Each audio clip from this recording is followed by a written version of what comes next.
Welcome back to another technical deep dive here in the debug zone.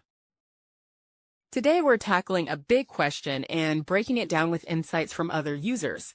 Hopefully this clears up some misconceptions and helps you get the answer you need. So buckle up, stay a little curious, and let's jump right in.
And that's a wrap.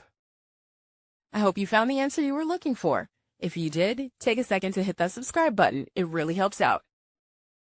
And let me know in the comments which solution worked best for you. See you next time in the debug zone.